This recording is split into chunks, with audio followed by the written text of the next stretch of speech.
Seorang pungli diketahui merupakan oknum PNS.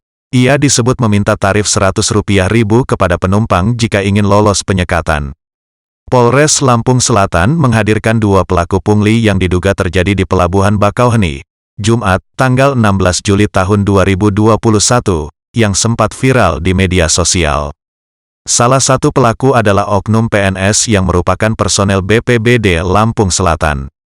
Tim kami langsung bergerak cepat menyelidiki oknum di balik video viral yang meminta sejumlah uang kepada penumpang yang tidak memiliki surat rapid test antigen yang diduga dilakukan di Pelabuhan Bakauheni. Katanya, selain pelaku, kami juga mengamankan barang bukti uang sisa pungli sekitar Rp410.000, ujar Edwin.